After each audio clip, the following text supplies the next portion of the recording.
So thank you for that. We'll now move into the regularly scheduled portion of the AGM. I'd like to go over a few housekeeping items. Just first to review the voting procedures, I'd ask that you all find your kit that hopefully you have not lost yet, and within it locate this card here, red card that says voting card. Again, you only have one of these if you are a member. We will be voting on just one issue, so that'll be the audience participation time, so if you can have that ready, start warming up your arm, that would be great. When a vote takes place, I'd ask everyone to remain in the room. We will potentially have to do a count. We also need to be a bit patient because those online also have to vote. For those online, when I call for a vote, there will be instructions that will appear somewhere on your screen here instructing you. I'd ask you to vote as quickly as possible.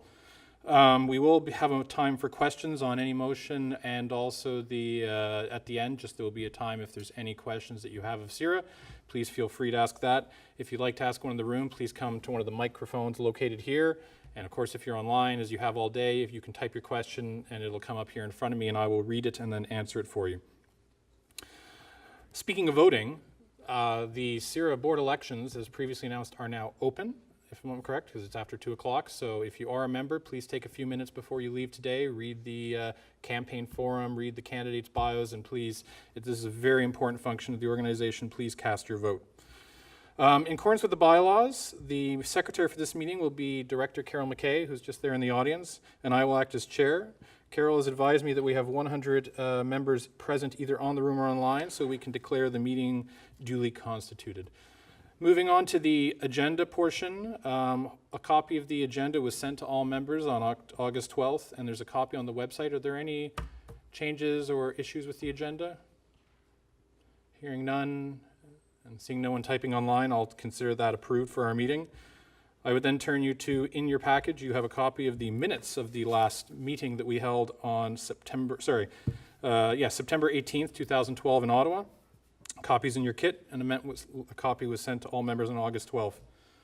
Are there any questions or corrections, typos in the minutes that need to be? Hearing none, I will consider those accepted. I'd like to now enter the next item of business, which is a report from the Board of Directors. First, if you wouldn't mind, I'd like to introduce my fellow board members, and I'd ask if they could just quickly stand as I call their name. We have Director Carrie Brown, Andrew Escobar, Dr. Michael Geist, Bill Gibson, Rowena Liang, who's on stage with me, Carol McKay, Louise McDonald, who's on stage, Susan Mahenhick, Bill Sanaford, and Bill Sarno. Those are your elected directors. We also have 3 board advisors. Adam Scott is the current representative of the Government of Canada on behalf of Industry Canada. He sends his regrets. He is not able to be with us today, but we do have some other representatives from Industry Canada. Also Byron Holland, the CEO. And finally, John Demko, if he could stand as well, who is the original founder of .ca. Thank you. As I get into the report here, I just want to kind of go back 3 years. 3 years ago, we came before you at the AGM and presented our vision of a 3-year strategic plan. It was very new for us to do a more long-term one. And the top overriding concept of that was that .ca should be the preferred choice of Canada. We based that on 4 major pillars: that we would try and enhance corporate reputation of CIRA, that would increase .ca value, that we try and achieve operational excellence, and we champion effective .ca stewardship. I'll be highlighting a few of the items that we've done over the past 12 months, because as of this year, we have finished that 3-year strategic plan. I'd also note that there is a little flyer in your kit with our annual report and a link to it, but the actual annual report is now online, and I would ask you all to take some time. It's the first time we've done it completely online. We are no longer doing the traditional paper annual report, and there's a lot of information there that I would ask you to read. So now I'd just like to cover a few of the items that are in our annual, that we've accomplished over the last year. And to the first 2 that we've deployed in the organization, have I just gone too far away? Can you hear me still? Sorry. Apologies. Involve DNS. And just so that everyone's aware, for those, and I apologize to those that know, DNS is the domain, or the domaining system is the database system that exists on the internet that lets you, with your device, your mobile device, or your computer, connect to the website or the email address or the host on the internet that you're looking for at that given time. It's a technology that's about 25 years old. It's some would consider one of the most robust and reliable distributed database systems in the world. And CIRA runs the .ca portion of that. We effectively run the .ca area code phone book. And we have to, of course, have that up 100% of the time. You know, if we aren't able to resolve a website such as cbc.ca or sears.ca, to name a few, if we're not functioning the DNS, those websites will not work. This past year, though, so as I mentioned, the protocol was invented about 25 years ago. And back then, the internet, of course, was a much smaller thing. Most people had not heard about it. And most of the people on the internet who were connected to the internet knew each other. So security was never really paramount when DNS was first designed. But as the internet usage has grown, we've obviously seen a number of bad actors. And about a decade ago, those in the technology field, including engineers from CIRA, started looking at ways in which we could secure the DNS a bit more, to try and make sure that the information you were receiving when you got a query back was legitimate, that it had come from CIRA, for instance, when you query .ca domain name. The problem, of course, with deploying any technology like that is that there are, of course, millions, if not billions, of devices on the internet, and they all have code that lets DNS work. And any technology deploy needs to be completely backwards compatible until all those devices have been updated. So engineers around the world designed a protocol, DNSSEC, but it was a little bit like I've always heard it referred to as repairing the airplane while it's in the air. Always a bit tricky to do, and if you make a mistake, it can turn out quite badly. But I'm happy to say that over the last decade, many registries have deployed DNSSEC through trials and test beds, and CIRA has been working on this project for many years, and we're happy to announce that this year we finally launched in production DNSSEC, which means that the .ca zone is now signed. So when you use a DNSSEC compliant computer, you'll be able to validate whether or not that information came from CIRA. As a domain holder, you can now offer DNSSEC to that. If you have questions about that, it's starting to get a bit more technical. We have staff members that would be happy to talk to you about after that. But we're very excited and happy to say that we've been successful. And looking ahead, we will work with our partners to begin offering DNSSEC-enabled .ca domain names. So that's DNSSEC. The other major change that we've made in the DNS is French character domain names. Unfortunately, until this year, we were only able to offer domain names that were in the Latin character set. And unfortunately, accents were not part of that. But again, while repairing the airplane in flight and working to establish standards, CIRA was able to this year, right through from beginning to end, offer French character domain names to our channel partners and to you, the members and registrants. So as of this year, you are now able to register domain names not only in English, but in the native French. And I hope you all take advantage of that.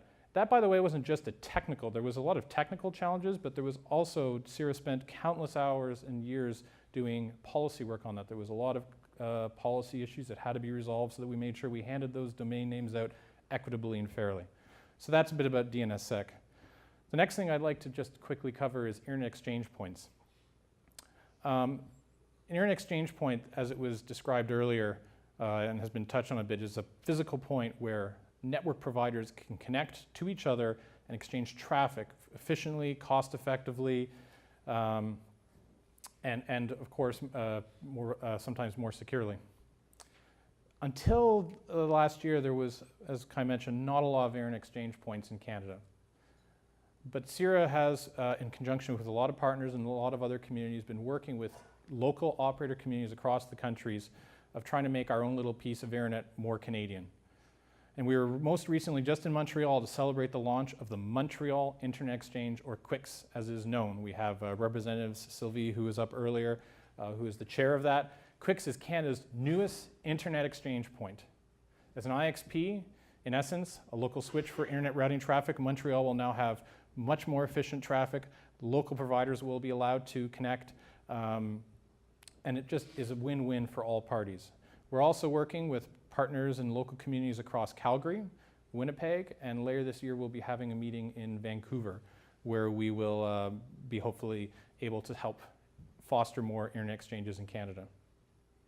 Any questions so far? I don't want to go too fast. The final point that I want to start dealing with is our Community Investment Fund. several years ago, CIRA changed its, at that time called letters patent, to allow it to do other internet-related activities in Canada. And the organization has, as a board and as an organization, has looked for several years on how we can do that.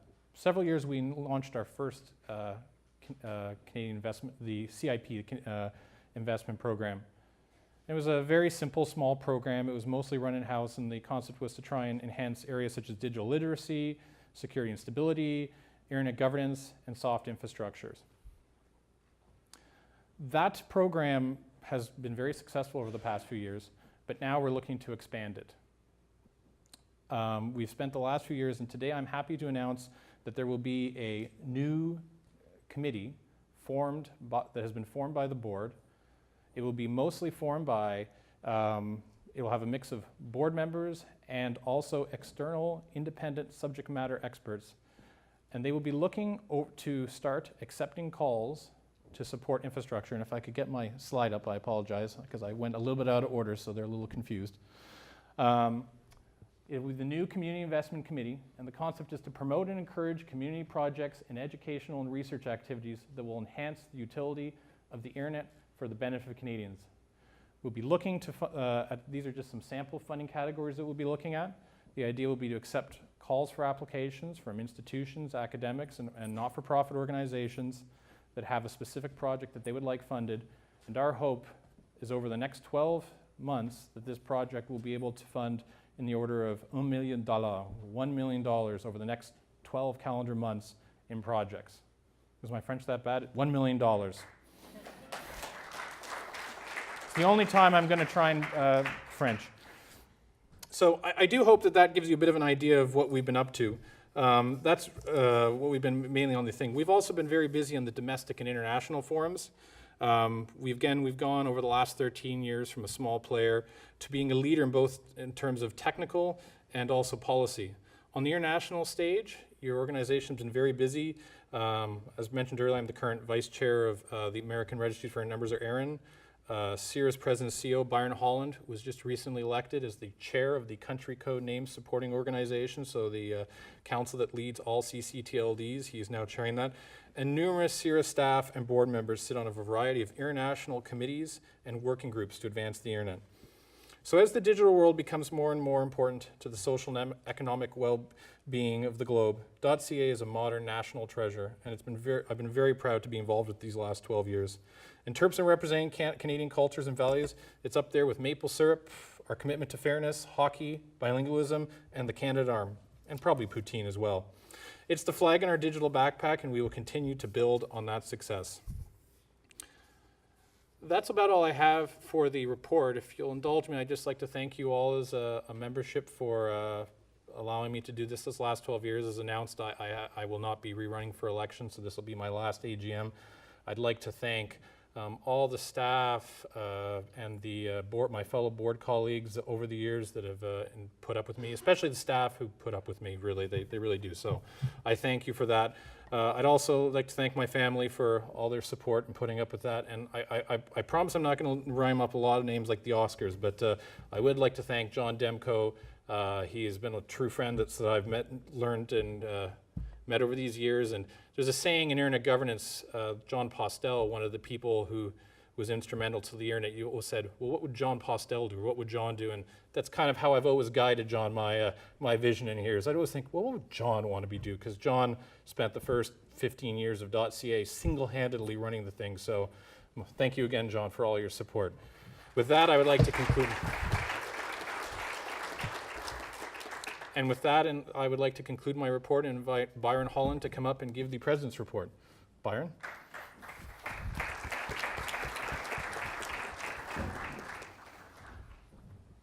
Oh, thank you. All right, thank you. Mike? I'm on. You got me? No? Yes? Want to borrow mine? All right, there we go, I'm on. We've actually had a very successful year this year overall. We've touched on some of the highlights. What I would say is that we have a very robust member report online, something that really conveys the breadth and depth of what we've been up to over the past year. So I'd strongly encourage you to go take a look at that. And if you want to talk about any of the specific things we've been up to, please feel free to chat with me at any of the breaks, or certainly the directors and staff members as well. But really, I think we've hit on some of the key highlights. Our focus in the past year has been to make our .ca country code, our top-level domain, a safer and more robust place for all Canadians. And to that effect, we've done some really major work around DNSSEC and a lot of the basic nuts and bolts and plumbing that make the DNS and the registry safe and secure. The unsexy stuff, but the hard work and the heavy lifting. So we've done a lot of that this year. We've implemented IDNs, which was a major level of effort for us, but something that we're very pleased we were finally able to implement and, quote, go production with this year. So in 2012, we also reached another important milestone, and that's where we hit 2 million domain names for a country code operator, which is what we're called in a country of our size in terms of population. That's a very significant milestone, making us one of the larger registries in the world. So that was a big milestone for the organization and certainly for Canadian internet users. But with that said, I'd really like to take this opportunity to make a special announcement. And as Paul mentioned, this is his, he didn't see this on the script yet, so hence the look on his face. As Paul mentioned, this is his last AGM with CIRA. Paul's been with CIRA literally since the very earliest of days. And as you can see from the photo, he started with us, I think, when he was about 13.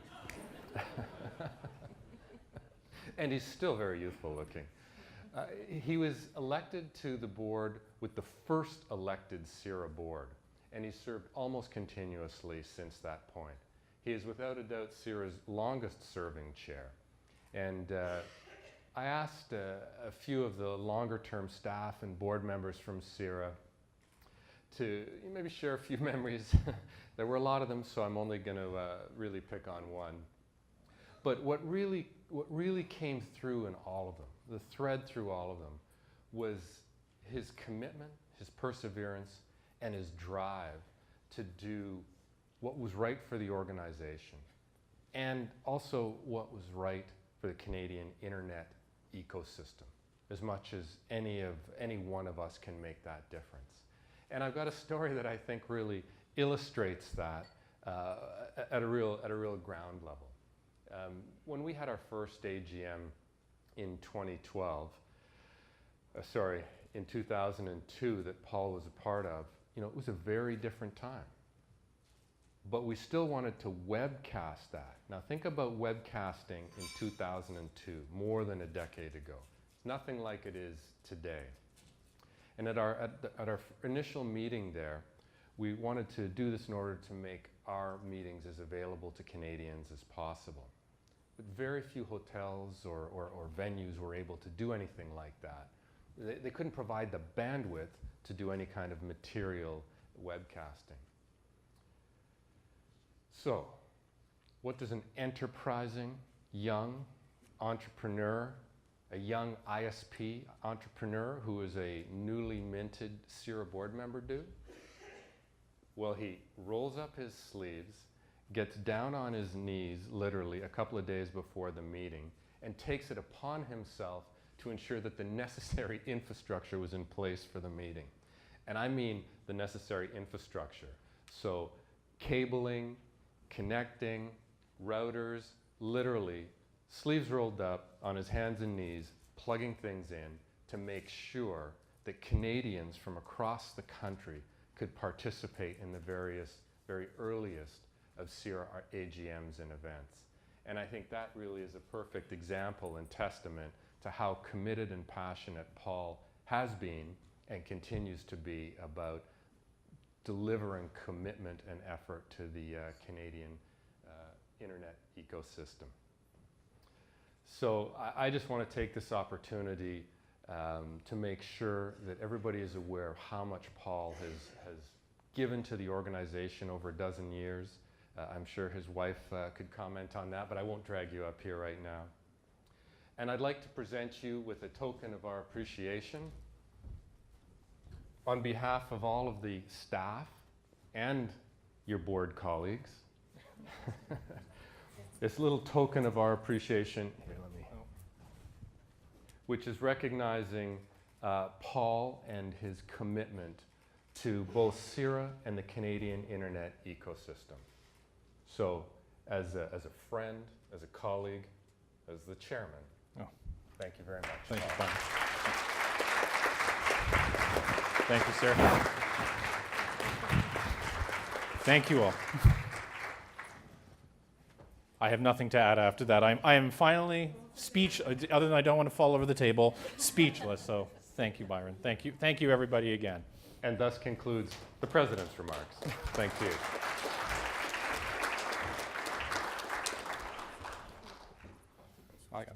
Well, with that, I'd like to invite Rowena Liang, who will come up and give us highlights of the auditor's report and financial statements. Rowena?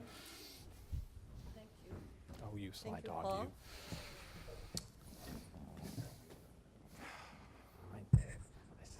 you. Just testing this. OK. Thank you, Paul. Merci. Après la nomination des auditeurs, notre président de conseil, Paul Anderson, répond aux questions des personnes de l'assistance. Je suis très heureuse aujourd'hui de vous présenter un survol de rapport des auditeurs, ainsi qu'un résumé des états financiers vérifiés pour l'exercice financier s'étant terminé le 31 mars 2013. A full version of the auditor's report and the related financial statements has been published on the CIRA website, and you can also find it on the bottom or the back of your AGM kit. CIRA was again provided with a clean and qualified opinion on our fiscal year 13 financial statements. This past year, CIRA adopted the new Canadian GAAP accounting standard for nonprofit organizations. And as a result, you will see our statement this year looked slightly different. We have 3 columns on our financial statement, statement of financial position, because this is our transition year to the new standard. We have the opening balance, the comparative year, as well as the March 31st, 2013 fiscal year end. The numbers reflected a small retroactive change to our investment income to implement the new accounting standard. So let us begin our presentation. Can I have the statements up?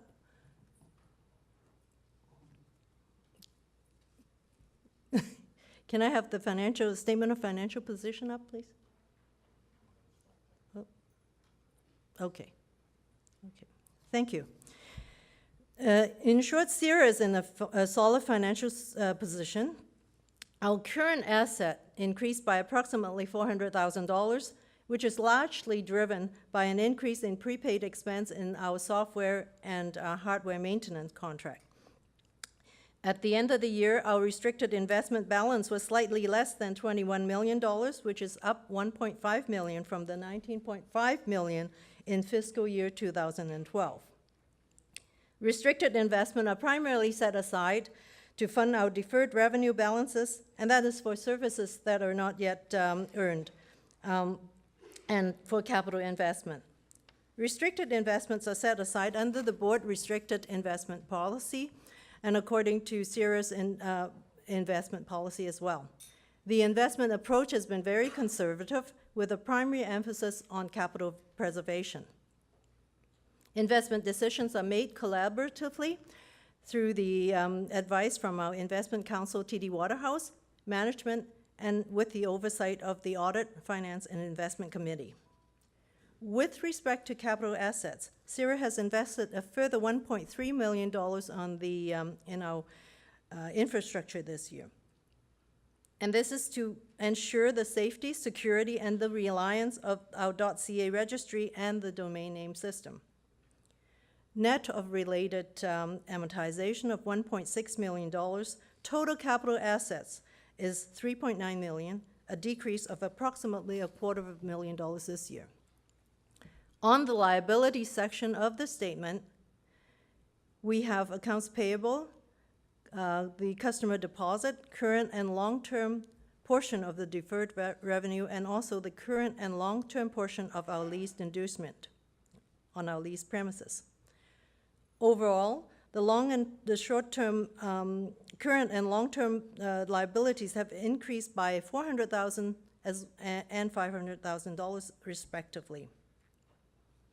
The most significant change was the aggregate of $1.3 million increase in our current and long-term portion of the deferred revenue. The deferred revenue increased to $16.2 million compared to $14.9 in our previous fiscal year. Deferred revenue represents unearned revenue that's CIRA's obligation to provide future services to our registrants. So our net asset have increased a total of $600,000 this year. Now let's turn our attention to the statement of operations.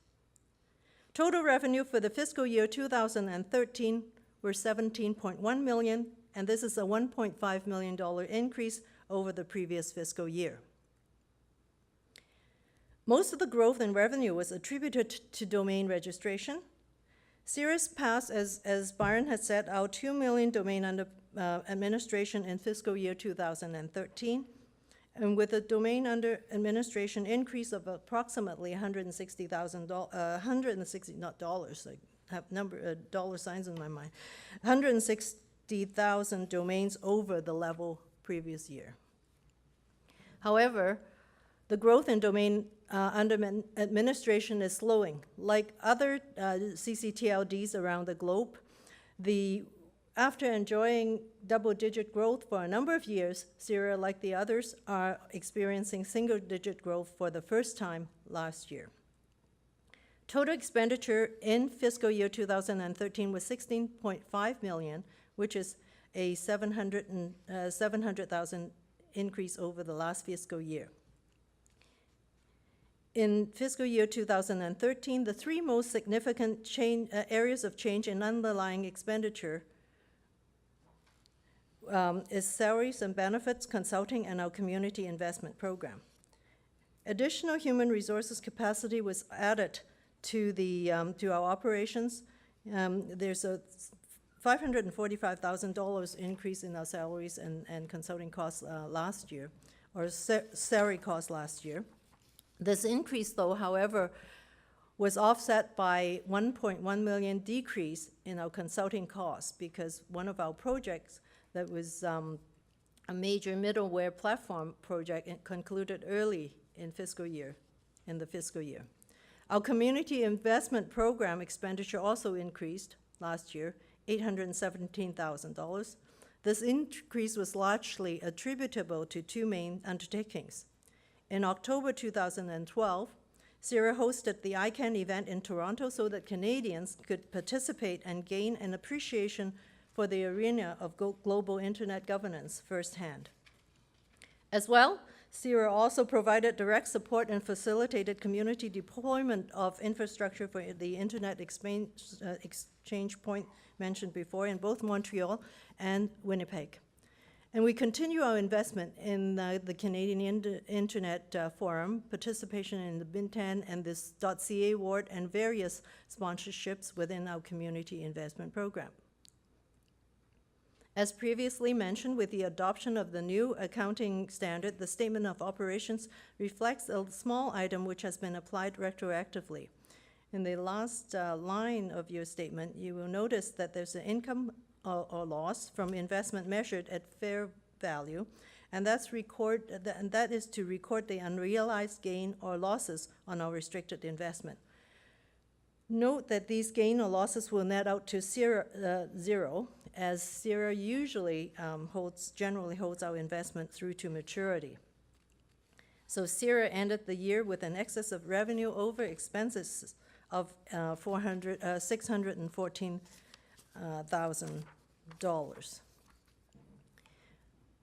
Pour conclure, la situation financière de la CAI est solide et c'est la fin de ma présentation des états financiers 2013.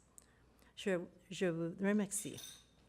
J'invite maintenant notre présidente, Paul Anderson, à remonter sur le podium pour la nomination des auditeurs.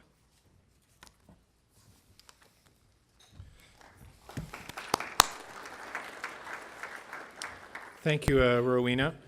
We'll now move on to our first motion that I'll ask you to locate those voting cards if you could, and online get your fingers ready. KPMG, who is the auditors this year, has agreed to serve as CIRA's auditors until the next annual general meeting. And at this point, I would entertain a motion to appoint them as an auditor. It's on the screen here, but I'll read it. That KPMG be appointed as auditors of CIRA to hold office until the next annual general meeting or until their successors are duly appointed, and that the board of directors be authorized to establish the remuneration of the auditors. Would someone like to move? Ma'am, right there. Need your name, please. Thank you. And a seconder? Sir, straight there. Thank you, Chris. The motion is moved. Is there any questions or comments or discussion?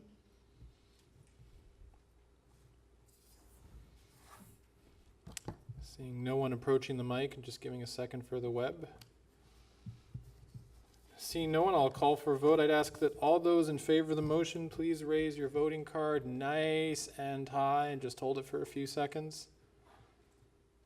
Thank you. You can put them down. Is there anyone who would like to vote against? Or anyone that would like to abstain? Seeing none for either of those, and just give me a second. Waiting for the web count to come in. I declare the motion passed. Thank you very much for that. We will now move into our one of our last sections, which is questions from the members. If you'd like to ask a question, please approach a mic at this time. Please remember to state your name and affiliation, please, before asking your question. Or if you're online, please type your question in.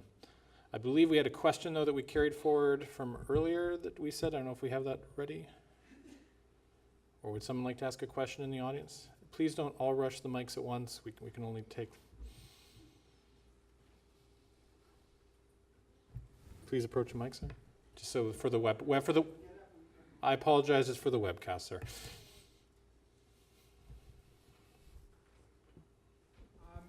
You guys have... Name, sir. Jean-François Mazet. You guys have spoken about the ID and the accented characters, the DNSSEC. What's up ahead coming? What are the challenges that are now in front of you in the future? I think I'll ask Byron kind of just maybe give a... I'm not going to be here, so you know. Certainly in the over the coming 12 months, if we think about that time period, the industry itself is in for a fundamental shakeup. As we know the internet today in terms of the domain space, there has been consistency in terms of the number of top-level domains, the things to the right of the dot, be it the generics with .com and .org and .net, or the country code operators like .ca or .uk and the others. And basically for all time, that has been a closed group of operators. ICANN, the organization at the center of coordinating the internet, has started a process, or many years ago started a process, by which we would be able to start introducing new top-level domains, the phrases into the root, or basically into the internet. And that is about to actually finally happen this year. So now there have been roughly 1,800 applied for. We expect probably 1,000 new top-level domains to come online over the course of the next 24 months. And that is going to significantly reshape the industry and the internet as we know it. Because the top-level domains that we all know, that we've all grown up with, that the internet has grown up with, is now going to become but a small subset of what will be out there over the next year to 2 years. That's going to create end-user confusion. It's going to create noise in the marketplace. It's going to create a whole host of challenges as well as opportunities. And that will also be felt pretty dramatically within our channel, the registrars who actually sell our product to the end users. So getting their attention, maintaining their attention, continuing to put .ca in the hands of Canadians, which is our responsibility, is going to be significantly challenged as essentially a market deregulates or does something akin to a deregulation. So that's going to be, I would say, the prime issue facing us, and it will manifest itself in many different ways over the coming year. Thank you. Thank you for your question. Are there any other questions in the room or questions that someone would like online? Sir, name and... Sean Hooper. May have missed this earlier, but what's the current status of the IPv6 implementation in Canada? In Canada? So... Or I guess in general, really, but you know, or what is CIRA doing right now to assist in the adoption of IPv6 with providers within Canada? CIRA's been actively involved in a lot of the task force groups as an active member and participant in ARIN, which obviously deals with that, the IETF, and ICANN, and also to eat our own dog food. We've been rolling out over the several years our DNS servers, which I mentioned earlier, have been on the IPv6 internet for several years. Almost all of them are now rolled on, if not all of them. On our registry, our website was ready for IPv6 on World Launch Day a few years ago, and we're slowly rolling more and more of the infrastructure on. I don't know if you wanted to add anything to that. No, in terms of CIRA, I think that's a pretty fair overview.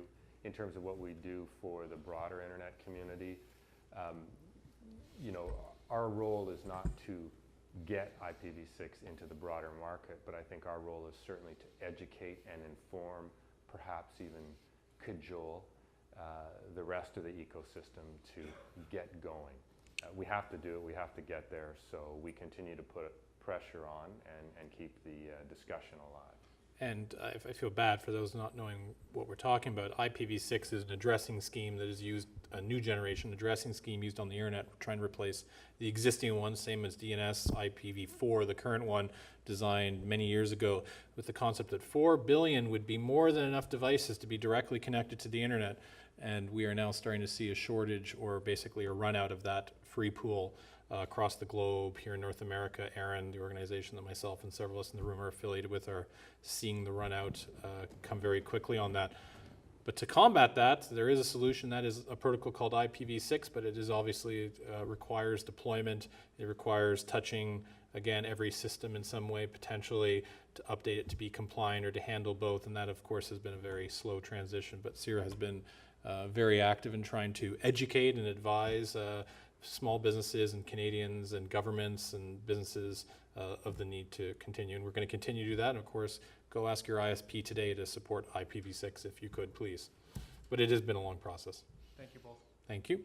I'll go to an online question right now. This is the question that we deferred from earlier that I said I would take up. I want to know what CIRA is doing in regards to domain names coming from China. I get contacted all the time from how some company wants to take our domain name, and that it's legally simply because the domain name extension is .ca or something. .ca,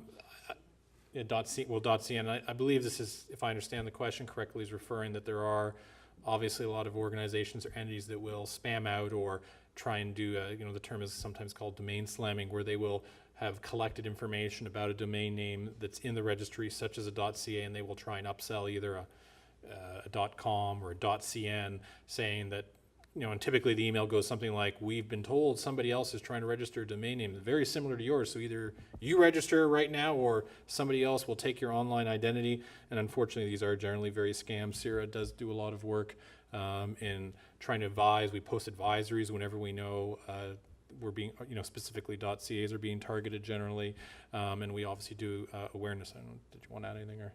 No, I think in the domestic environment where we actually can exert some control, we've been very aggressive on pursuing those whose marketing tactics, because fundamentally what this is marketing tactic, but a dodgy one at best. Anybody who crosses the line, we've been very aggressive in pursuing them. And in fact, you can see on our website court documentation about those that we've pursued. As far as entities that are not in Canada, we have no jurisdiction on those. What we do is inform and educate, and that's really the role that we can play with those types of foreign entities. And as most emails that you get unsolicited, if it sounds weird or to be too good to be true, it probably is. So, you know, we always advise people to be wary of anything they get like that. Take the next question in person, then we'll go to an online one. Thank you. Marita Mall. I'm relatively speechless, which is rare, and absolutely overjoyed to see what CIRA and the board has done with the community investment program and the plans that are going on in there towards putting money towards communities and their use of the internet. I want to thank everybody who was involved in that, and wondering whether you have any more information about how that might evolve. How far into communities do you foresee this kind of investment going? Well, thank you for that, because I did unfortunately mess up and forget to give a few key facts about it that I meant to present earlier. And so thank you for that unsolicited but great segue. And that unfortunately I don't have a lot of details to prevent. The committee itself has been approved by the board at a high level, and now staff and the board are working on implementing a lot of the details. The committee itself will be chaired by Dr. Michael Geist, who apologies, Michael, I forgot to announce. So he will be chairing the committee initially to help get it off the ground. He's been doing a lot of great work in helping get this far. As for the actual timelines, our hope is that we would be able to start sending a call out in the last quarter of this year, with hopefully accepting applications in the first quarter of next year. So that's kind of our time frame. If we can get it faster, we'd love to see it, because we'd obviously like to get started, but I think that's what we're looking. So if you're interested, please talk to a staff member. They'll be happy to take your information, and we can get back to you when we have more information. Hope that helps. I'll take the next question online while you all decide who's going to go to the mic next. Beyond the CIF, can or how can CIRA foster conversations among the general public in Canada about their concerns for the future of the internet, so that Canadian participation in international IG forums, or I guess IGF forums, becomes more broadly informed by actual Canadian concerns, not just government concerns? Well, I'd reminisce if I didn't hand that over to you, Byron, as the man who's traveled much of the world doing these. So, I mean, that's a very big question. CIRA, of course, can only do a part. We are a relatively small organization, but we're very committed to fostering the conversation. So we have the Canadian Internet Forum, but we also have online forums. We participate very actively in all of the various internet governance fora globally. But as far as how can Canadians continue the discussion and the debate, I think we heard a bunch of ways earlier, and if memory serves from the panel, Michael Geist was mentioning many of the very specific issues that had generated significant participation by the general public on internet-related issues. So part of it is we have a forum here, we have an online forum. Those are places the dialogue can happen, but there are other places, and they tend to be issue-specific. That's the challenge that we find. But really it's about educating yourself, educating the people that you work with or that are around with you, to help them understand the importance of the internet to all of us. I mean, it's at least in an economy like ours, it's one of those ubiquitous things that we don't think about. Yet as you've heard today, as you heard this morning, there are still so many issues at play in terms of how the internet is governed, where the power lies, how we're surveilled, all those types of things that need education by the end users in order that they can be informed and involved in helping set the course of some of these issues. And we've seen that can happen. The multi-stakeholder model does work, but it requires that participation. And I would say the other place to do it is even just at the political level. You know, if you have an opinion on given issues, your MPs do listen. We've seen legislation change because of a groundswell of end user participation. So I'm not sure if that's a satisfactory answer. We do our piece, but it's really incumbent upon all of us to be educated and then find our own path to participating in the discussion about legislation or internet governance in general. So this is your last opportunity. If you are going to ask a question, I would ask that you approach a mic relatively quickly, or if you're online, please start typing so that our staff know that a question is coming. I do believe we have some online questions being typed, but not right now, so I'll just ask one, Byron, to fill time. How could someone become more involved with CIRA? Why, thank you for asking, Paul. Oh, my pleasure. As most of us here know, we are a private not-for-profit corporation, and that works because we have members. We need membership to be engaged, and we need people to put their hands up and say we want to be a member and participate in CIRA. So just in terms of my quick pitch, it's free, it's very easy to do. After you get a domain name, you simply check literally another box to become a member, and you will get a number of benefits for being a member, typically in terms of information or news feeds around internet-related issues. And of course, the ability to vote in the elections, to help set the course right from the board on up, and participate in these types of events. It's free, it's easy to do, it lets your voice be heard. We'd be happy to sign you up outside if you're not already a member. Yes, just please approach any staff member. Next question is online again, and again, please approach a mic if you have a question. Trust and identity ownership are linked. What is or should be Canada's role in advancing online identity standards? I don't think we can really speak for Canada, but maybe you could give CIRA's position on that. All the tough questions. Well, you know, to be fair, trust and online identity solutions are without a doubt outside our mandate, which is around operating the DNS and running the registry. However, you know, from our perspective, the key thing that we can offer to that issue is education and awareness, and that is something that we do and engage in. We have white papers, we have fact sheets, we support digital literacy in a number of forms, like supporting Media Smarts, who do a lot of work with youth. So we as CIRA, even though trust and identity management is not fully in our bailiwick, do quite a bit of work to inform the debate and to help organizations that are working in and around that space. Well, I'd just add also one of the things that CIRA does specifically too would be that we put a lot of effort, more than we feel than a lot of other registries, in making sure that the data that you see in our Who Is database, which is the the contact and register information, is as accurate as possible, and that registrants or domain name holders are abiding by our policies. A lot of it is done by random check or when we get reports, but we do take all those inaccuracies or errors quite seriously, and we do follow up with them to make sure that the data is as accurate as possible. So that's another thing. As I just there's one other, no one in the room, you just need to get the coffee. There is a question coming online, and it's just the last words of it are being typed, but I believe we have a question from the floor while we wait. Maybe if I could just jump in on the last one too. I took the question as a more generic trust and identity management question, Sure. as opposed to specific for CIRA and the registry.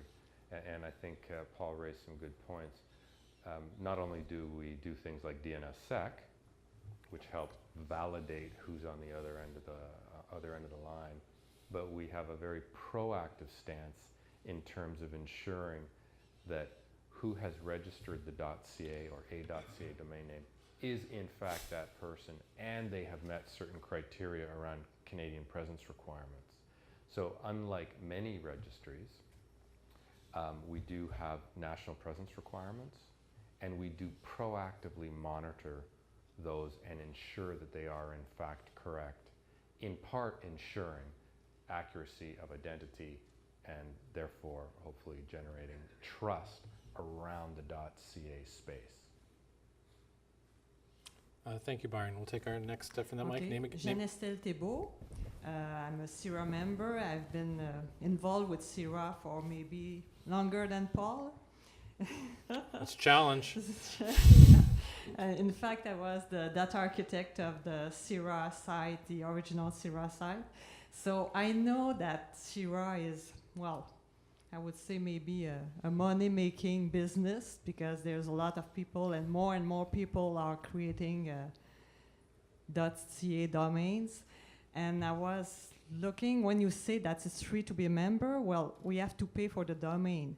And when I see the net revenue, I'm asking you, are you planning maybe to reduce a little bit the fees of the annual fees of the domain to get maybe more registrants and more domain? And maybe also to involve, you know, the young people, because I don't know, compared to, you know, all the owner of the .ca domain, what is the part of the young, you know, the connected people? Are they registering .ca? Do they have that in their mind? Or they're just planning to open Facebook groups and things like that? So you see, there are two parts.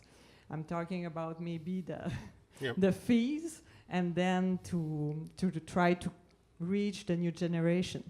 Right, and of course the problem is that the latter requires, you know, staff and that therefore cost. But I'll take the first part and let Byron if you want. In terms of the fees, just as a small detail, we set a wholesale fee that our channel partners are then free to charge whatever they want, higher, lower, the same. And I'm not trying to minimize, as I say, that we don't directly control the end cost. We also have reduced fees, you know, if we're going to go back in history, significantly. And so it is something that we look at every so often, and we've looked at differing ways, because it's not our desire to charge more than I feel than we need, but we don't feel that the cost itself has been that burdensome. But we have looked at that. We've also looked as a board, and I know the organizations, at different ways that we could get domain names into, you know, new holders such as youth or small businesses at much lower costs. I don't think we have the answer for that quite yet, but it is something I know at a board level that's come up several times. So I do take that comment, and I think it is a good area for us to look at. I don't know if Byron wants to talk about some of the stuff that we've poked around in that regard. Sure. I mean, pricing can be obviously is a very sensitive issue, certainly within the channel. We have charged $8.50 wholesale since 2005. So we've held our price fixed for the better part of a decade, and just based on the rate of inflation, you know, essentially that's been a 2 or 3% price reduction every year for the better part of a decade. That's one way to view it. The other is when we look at domain name sales globally, we are definitely in good territory in terms of pricing vis-a-vis the other top-level domains that we would look at as potential competitors or potential other options for a Canadian domain name buyer. So from a competitive standpoint, we're fair or better. And the other thing that we have introduced in the past few years is we do offer price incentives to our registrar partners on a periodic basis. So we significantly reduce the price for them for a period, and they have the opportunity to then do the same with their own pricing. That's on one side of it. The other is very low cost top-level domain environments, and there are some that have been free, tend to attract bad actors. There's a price point where the bad guys flood in, because bad guys typically are business people also, and they're looking to come into low-cost environments where they can do a lot of their work, for very little money. So one of the things you'll see is there is a price threshold under which the bad guys really start to flood in. So there's a sensitive spot for us there as well. And between those elements, that's how we've come to maintain the $8.50 price.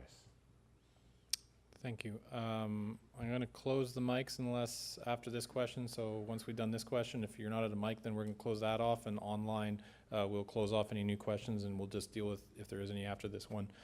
The question off the web is, there are issues with domestic e-commerce governance as it relates to legal matters across jurisdictional boundaries and the complications for the average citizen, i.e. a BC claim of contractual non-compliance, an Ottawa Superior Court, and the huge practical complications for the BC domiciled claimant. Are you aware of these concerns, and what is your opinions? I don't know if the organization really has opinion directly to say, is that I know personally that Obviously, the internet has brought a whole new world to jurisdictions and working online, and there are complications that have arisen that didn't exist before commerce started happening on the web. We have a very trusted and long-term and very important stakeholder with Industry Canada and the Government of Canada. And when we are aware of these issues, we always do work with them, who I think is probably the best avenue to deal with this, because this does come down to legislation or whether or not there are changes required from that. So I guess the answer is yes, we're aware of as a whole, the complications of working online, and we continue to be involved in any conversation to try and streamline those kind of concerns. So I hope that answers your question, online participant.